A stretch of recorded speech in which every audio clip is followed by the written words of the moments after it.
I notice it the instant I step into the reception hall. Something feels off. The chandelier light spills across the spotless white tablecloths like streams of diamonds, shining over the rose arrangements I personally chose. Soft pink petals tucked against sprays of baby's breath, exactly as I had ordered. The crystal glasses reflect the glow, scattering prisms across the walls. On the surface, everything looks flawless. Everything I planned for Sophia's wedding is exactly as I pictured. Everything, except the family table. My pace stumbles mid-step, the sound of my heels suddenly echoing on the marble. I count quietly, 1, 2, 3 chairs, not 4. I blink, convinced I've overlooked something. Mom, Dad, Sophia. 3 chairs. None for me. I freeze in place, clutching my clipboard tightly against my chest. A waiter brushes past with a quick apology, but I hardly hear him. The chatter of the hall continues, but all I see is that missing chair. Mother turns, champagne glass raised, and notices me. She smiles faintly, though her eyes stay cold. Ainsley, she says, my name sounding like an afterthought. Is everything set for Sophia's entrance? I gesture at the table. There are only 3 chairs. Her gaze flicks to the seating, then back to me, calm, unmoved. Yes, you don't need one. The words hit like a strike. My shoulders lock, my spine straightens. I see. My voice is steadier than I feel. Sophia appears at her side. Glowing in the gown I helped her choose. Ivory lace over champagne satin.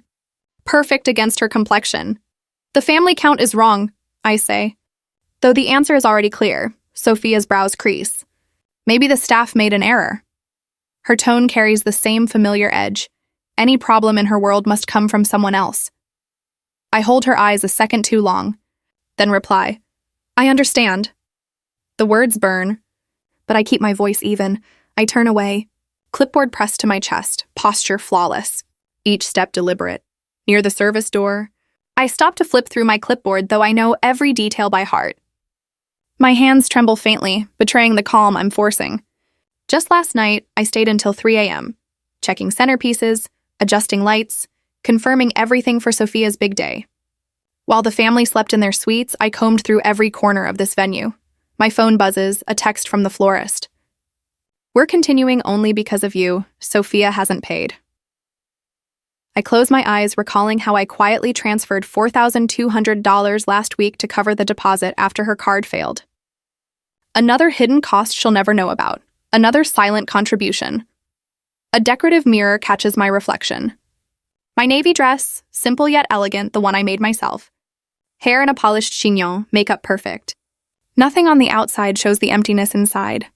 3 chairs, not 4. Guests glance at me, whispering behind programs. I square my shoulders, pretending not to notice. Your sister's wedding is beautiful. You did an amazing job. The voice jolts me. Melissa Banks, my childhood friend, stands nearby, warmth in her smile. Thank you, I answer, my smile genuine for her. Just doing my job. Your job? She asks, surprised. I thought you only helped with the dress. I shake my head. I coordinated everything. Venue, flowers, menu, music. That's incredible, she says, lowering her voice. Though I am surprised you're not with your family. Before I can reply, another memory surfaces. Mother at rehearsal dinner, her arm around Sophia. This is my precious daughter, the one who will inherit everything.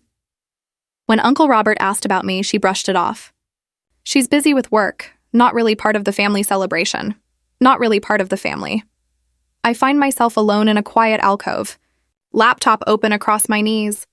My finger pauses above the send button on an important email. A week ago, I had sent a formal notice about unpaid invoices. Professional, polite, but direct. Since then, silence. Family ties against professional duty? The conflict I've lived with for years. I stare at the screen, recalling the vacant seat at that table, the intentional exclusion. 3 chairs, not 4. Today, that ends. 15 minutes later, I sit in a corner booth at Cafe Roma across from the wedding venue, laptop open, an untouched espresso cooling beside me. My hands hover over the keyboard as I open the financial records I've carefully tracked since managing their events 3 years ago. The dim cafe light reflects off the screen as I scroll through neatly organized folders. My chest tightens when I reach the mortgage files. This can't be real, I whisper, though the numbers leave no doubt. Our family home near Columbus, The red brick colonial with tall white columns my parents proudly showed off cost $1.2 million. Now it holds not one but two mortgages. The second, taken just 6 months ago, nearly equals the first. I moved to the credit card files. 3 accounts, 4 months past due, minimums unpaid, interest compounding daily. Each statement signed off by Sophia, authorized by my mother. Then I open the trust records. My hand goes still as the truth lands heavy. The Grandmother Lopez Educational Trust, once meant for both Sophia and me, shows only 3421. Just last year, it had over $240,000. Systematic withdrawals, labeled S. Lopez Educational Expenses, drained it in less than 8 months. The exact period Sophia spent planning this extravagant wedding while claiming financial strain. My phone vibrates, flashing the florist's name. Sarah's voice shakes when I answer. Sorry to interrupt during the wedding, but we need confirmation of payment by 4 p.m. The balance of $12,600 is unpaid, and Sophia hasn't answered. Before I respond, a text from the caterer. Urgent. Card declined for wedding balance. Please advise. Then another from the lighting technician. Final payment missing. Should we continue setup? I close my eyes, recalling our childhood home with its polished wood floors and crystal chandeliers. The Christmas when 12-year-old Sophia received a purebred horse while I unwrapped a store gift card. The summer she traveled through Europe while I worked extra shifts at the diner. Our college acceptance letters arrived the same week. Sophia's came with my parents' promise of a furnished apartment near campus. Mine came with loan applications.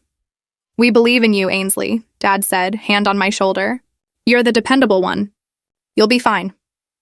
I signed those loan papers alone in my room, $40,000 in debt with terms I barely understood. Today, I still make those monthly payments from my Brooklyn budget, while Sophia's statements arrive at my parents' house. My eyes track the trust fund withdrawals backward. Each one lines up perfectly with her posts. Aspen ski trip, Bermuda vacation, Mediterranean cruise, educational expenses, Indeed, a memory resurfaces, last Thanksgiving. Mother raising her glass. To Sophia's new role at the gallery. No mention of my company's expansion or the award I'd won weeks earlier. My phone buzzes again. Marco, the hotel manager I've worked with for years. Everything okay? We noticed you weren't seated with family. Then Janine, the photographer I've partnered with for half a decade. I've worked with you for years. What do you need? Just ask. Soon after, messages pour in from the DJ, videographer, baker, all professionals I've built trust with, each reaching out concerned not about the bride, but about me. 3 days ago comes back clearly. I had arrived early, arranging place cards, when I overheard Mother on the phone in the next room. Prepare 3 seats only. Ainsley doesn't count as family. She's just the help. The words cut deep, but I stayed focused, ensuring Sophia's flowers arrived on schedule. Now I scroll Instagram. Sophia's latest post beams, so blessed to have the perfect family supporting my perfect day. Planned every detail myself. Attached is a photo of the seating chart, my handwriting visible on the cards. I close my eyes. Balancing family duty with self-respect, the empty chair, the drained trust, years of being sidelined under the label of independent. Mother's voice echoes, Ainsley doesn't count as family. With steady hands, I finalized the digital document I had drafted a week ago, a formal notice of service withdrawal due to non-payment, effective immediately. My company logo rests at the top. Professional, impersonal. Family respects family, I whisper into the quiet cafe. This doesn't feel like respect. I press send, forwarding the pending invoices to every vendor still awaiting payment. With each click, the weight of obligation fades, replaced by something new, the relief of finally choosing myself. Messages light up my phone. I silence it, shut my laptop, and sip my cold espresso. It tastes like independence. 10 minutes later, back at the venue, I notice Sophia first. Her veil glimmers under the lights as she moves between tables. Her posture perfect, but laced with desperation. Her eyes lock with mine across the reception hall, and for a second, fear flashes in her gaze. Ainsley. Her voice wavers unfamiliar. What's happening? The bar closed, and the hotel manager is asking for payment. Fix this. I close my laptop softly. They had 7 days to clear the invoices. 7 days of silence. I've withdrawn my company's master account guarantee, I explain steadily. The hotel now requires immediate payment. Sophia's face collapses. not with gratitude for what I had already covered, but with entitlement. What are you talking about? You can't just, I can. I did. The words are firm, almost effortless. Every vendor was notified of suspension 10 minutes ago. Behind her, the event unravels. The quartet stops mid-song. Waiters remove half-filled glasses. At the center, my mother hands her card to the hotel manager, her confusion shifting to anger as it's declined. My father tries card after card, each refusal shrinking him further. For the first time, he looks small. Across the room, Renee, the photographer I've long worked with, meets my eyes. She nods once, then turns her lens toward the chaos, documenting the collapse of their polished facade. I rise, smoothing my navy dress. The clipboard I've held all day shifts meaning, from a tool of service to a shield, a declaration of self. Each step I take toward the center feels significant, not just across the hall, but into a new phase of life. The hotel manager straightens at my approach. Miss Lopez, thank you. I have the contracts here. Beside him, my mother's eyes narrow. What is she saying? We hired her. She works for us. Actually, the manager replies, polite but cool, Miss Lopez's firm is a valued partner. Her master account guarantee was the only reason we proceeded without advance payment. The shift is immediate. Staff now turn their attention to me. Water offered, chairs pulled out, while my family fades into the background. Sophia grips my arm, her nails digging in. Please don't, you'll ruin everything, just today, my wedding day. For a moment, I falter. Memories of childhood forts resurface before favoritism defined our roles. A flicker of kindness urges me to step back, but my mother advances, heels clicking with the confidence she wears at country club events. She won't dare, she declares loudly. Ainsley has always been a shadow in this family. She knows her place. The words hit deep, a shadow. I see her confidence falter as I stand taller, clipboard steady. What's happening? A guest whispers. Are they not paying? The sister planned it all. They never paid her company, another adds. I take the papers from the manager, signing with calm precision. Each letter of my name represents my work, my worth. I gave you 7 days, I say evenly. You ignored me. I'm enforcing the contract. My father steps forward, pale. Ainsley, please, we can talk privately. Like you discussed removing my chair from the family table? I counter, pulling a folder from my bag. Or perhaps we should discuss how Sophia drained the trust fund, funds where I was a beneficiary. Gasps ripple. Sophia's husband stares in shock.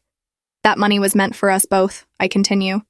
$40,000 that could have erased my student loans I carried because all support went to her. You have no proof, my mother snaps. I lay out the bank records. I have every transfer documented. Sophia's tears shift from performance to panic, mascara streaking her face. They said you wouldn't care, she whispers. That you never expected anything. For the first time, I see clearly. I was never valued. The empty chair wasn't a mistake. It was intentional. I close my folder, standing tall.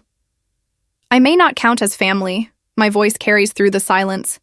But I count as a professional. And professionals get paid, I turn, leaving their stunned faces behind. The sound of their perfect day unraveling echoes, guests whispering, Renee's camera clicking. Arguments erupting, with each step, invisible chains fall away.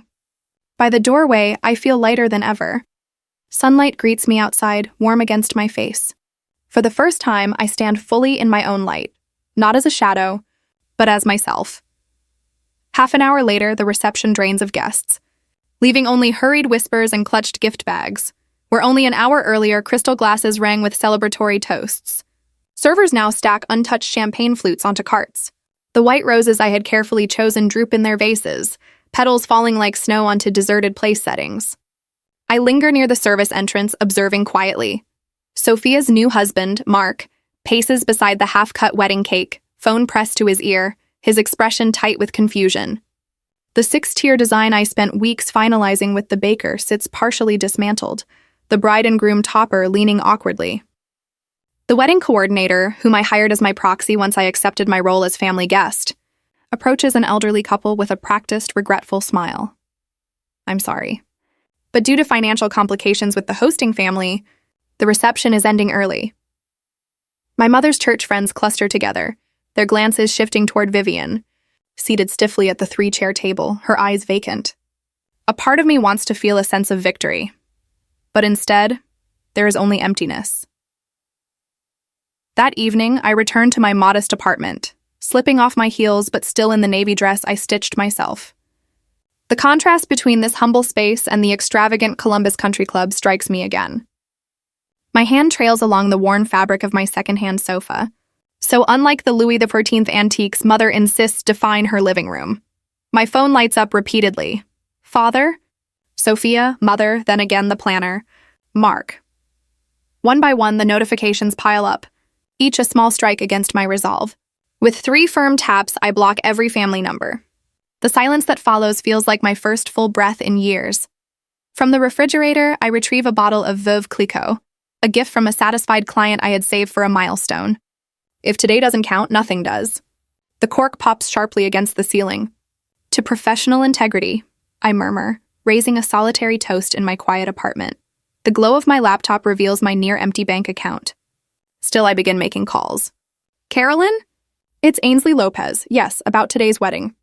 I'm so sorry you were caught in the middle. I'll personally settle your balance. I repeat this with the florist who stayed late, the bakery that crafted the towering cake, and the string quartet whose music was cut short. By the end, my credit card carries $14,000 in new charges. We always trusted you, Miss Lopez, the florist says with relief. That's why we stayed, despite the payment issues. Sometimes professional integrity matters more than family loyalty, I reply, surprised at the steadiness of my tone. New emails fill my inbox, default notices, overdue mortgage statements, headlines from the Columbus Business Journal, local family faces multiple lawsuits. On social media, Sophia's status now reads, "It's complicated," followed by a post. Anyone need a slightly used wedding dress? DM for details. Another message arrives, the church secretary confirming my mother's resignation from the parish board. My father's email sits unopened. Urgent financial advice needed. I delete it without reading. Instead, I update my emergency contact, replacing family with my therapist. My photos catch my eye. Holidays, birthdays, painful moments. Instead of erasing them, I create a new album titled What I Overcame and move them there. In my journal, I write a single line. The empty chair wasn't rejection, it was direction. I curl into my window seat watching city lights flicker. Tomorrow may bring anger, threats, or guilt. But tonight, for the first time in years, the tension inside me has eased. My apartment feels not small but enough. Not lonely but calm.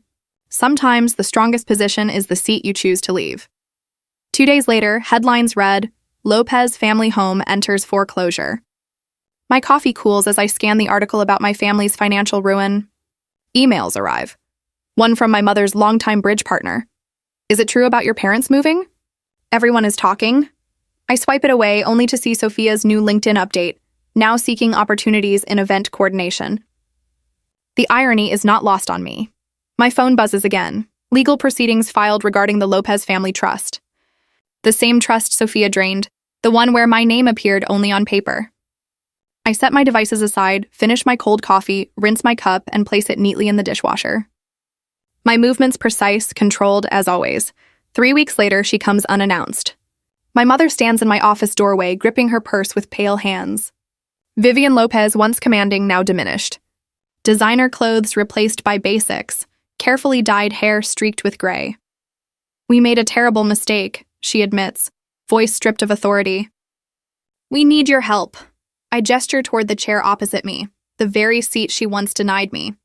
What I needed was your love, I say evenly. You chose differently.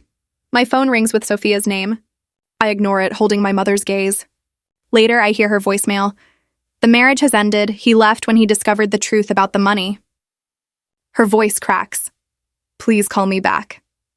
That evening, a formal letter arrives from father. 3 pages of apologies followed by detailed financial requests. The familiar mix of regret and self-interest solidifies something final within me. I arrange to meet them at a small coffee shop near my apartment. Neutral ground. I arrive 10 minutes. Early and choose a corner table with a clear view of the entrance. They walk in together. Still a unit, but visibly smaller now. My father's shoulders slope forward, his once strong presence weakened by financial collapse. Sophia follows, her left hand bare where a 4-carat ring used to shine. Her eyes are swollen, missing the confidence that once defined her. I stay seated as they approach. No hugs, no comforting words. I simply gesture toward the 3 chairs I arranged across from mine. "Thank you for coming," I say. My mother speaks first, her fingers twisting the strap of her purse. We always favored Sophia because she was easier to manage. The admission lingers in the silence. Your independence intimidated us. We didn't know what to do with it. My father nods, staring at his coffee. We took the easy way out. It was wrong. Sophia finally lifts her head, mascara smeared beneath her eyes. "They told me you owed them because you were the harder child to love," she whispers, voice breaking. I believed them. Once those words would have cut deep. Now they only confirm what I've always known. "We need help," my father says, pulling out papers. "The bank gave us 30 days. Maybe your apartment?" I raise a hand to stop him. The debt between us isn't financial. Their faces shift from confusion to disbelief. "You can't mean—" My mother begins. "I wish you well," I reply, standing. "But our relationship ends here." My mother's face crumbles, not in her usual performance, but genuinely. My father sits frozen, papers half drawn from his briefcase. Sophia reaches out. "Please, Ainsley." I glance at her worn fingers, raw from nervous picking, and step back. "The empty chair freed me," I say softly. "It showed me exactly where I stood. And I'm grateful for that clarity." I walk toward the door, calm and steady. With every step, the weight of their approval, their demands, their judgments falls away. Behind me, my mother sobs. My father calls after me. I don't turn back. Some debts can't be repaid. Some chairs stay empty by choice. Outside, the autumn sun warms my face. I breathe deeply, filling my lungs with crisp October air. For the first time in 33 years, I feel completely free. A year later, I trace my fingers along the railing of a Tuscan villa terrace, the sunset warming my skin. Below me, international pop star Marissa Lawson's wedding unfolds flawlessly. The quartet plays, guests move elegantly across the stone courtyard. My assistant Jenna appears with her tablet. "Everything's perfect," she says, then pauses. "Your mother's called again." 4th time this month, I sip Prosecco. Bubbles crisp on my tongue. Same answer as always, Jenna. Nods and steps away to direct the photographers, her confidence a reflection of the company I built after leaving family. Obligations behind, my laptop chimes. A reminder of therapy. Dr. Freeman's face fills the screen, her silver glasses catching the sunset. "Beautiful view," she notes. "How are you today?" As roses are delivered to the bridal suite below, I answer, "I don't regret leaving. Only that it took me so long. And the wedding nightmares?" "Gone for months," I reply, turning the screen toward the horizon. I've replaced them with better images. Later, back in my Arno River apartment, the walls display not family portraits, but photos of chosen family, my business partner, supportive vendors, my therapy group. A text from Robert invites me to dinner with friends who've become true family. I reply yes, without hesitation.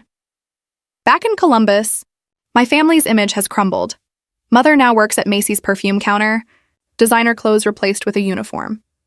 Sophia divorced months after her husband discovered their financial lies, now renting a studio like the one she once mocked me for. My parents live in a modest 2-bedroom in the same complex they once ridiculed. "Those people should try harder," my mother used to say. Now she is those people. The next day, I interview Jessica Winters, a young event planner. "My parents think this career is beneath me," she admits. "They wanted me to be a doctor or lawyer." I lean forward. "Family doesn't always recognize your value. But that doesn't make it any less real." Her eyes wander to a framed photo of a single empty chair beneath a chandelier. "What does it mean?" she asks. "It reminds me that sometimes not having a seat at the table pushes you to build your own." She studies me.